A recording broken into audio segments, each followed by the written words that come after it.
Allie. Well, many of us are constantly online. Yes. Checking out social networking sites from Twitter to Facebook to Foursquare.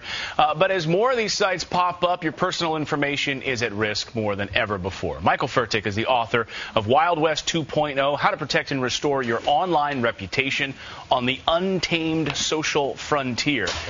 Michael, it's great to see you this morning. And, I like that title because it is untamed. Yes. Back in the 90s when Google really started to categorize the Internet and try to make indexing of the web. Now we're at this point where social network, it's all over the place. How do you protect yourself? First thing to realize is that whether you're active on the social web or not, you do have an online reputation. And your online reputation is now your reputation. Why is that? Everybody who is looking to do business with you or date you or hire you or work for you is researching you on the web, including the social web.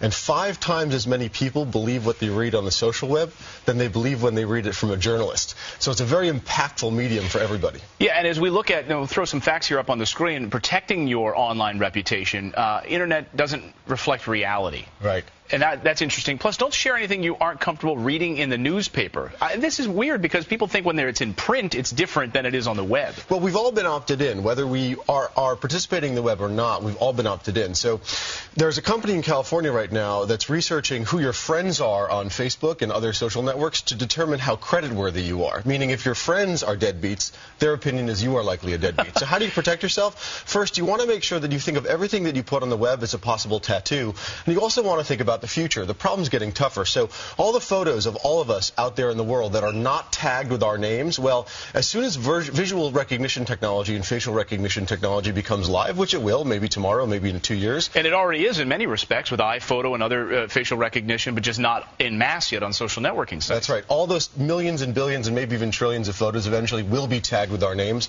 So be careful. Think ahead and think about the future because technology moves faster than we do. You need to monitor stuff too, and setting up, I guess, like a Google profile and setting up Google Alerts to start monitoring yourself. Is that also a good step to make sure you see what's being said about you? Well, you certainly shouldn't feel vain if you Google yourself. Everybody does it, and in fact, you should think of it as part of your kind of personal grooming in your life. Make sure that you're aware of everything that's being said about you and your family and your business on the web, and then be proactive about establishing a reputation on the web. What does that mean? That means make sure you've got a tasteful LinkedIn, a tasteful Facebook page, emphasis on tasteful, a tasteful Twitter handle with your name and the URL and the handle so that it shows up nice and high in Google, and that'll help direct visitors to your information, the information that's most relevant about you and your business. Now, I try to hit this home all the time, which is to be very careful about what you put out there. But now if something does happen and your identity gets crushed online or something gets invaded on some social networking site, how do you restore your online identity? The good news is you can do something about this. The best defense is a good offense. Be proactive about establishing your reputation.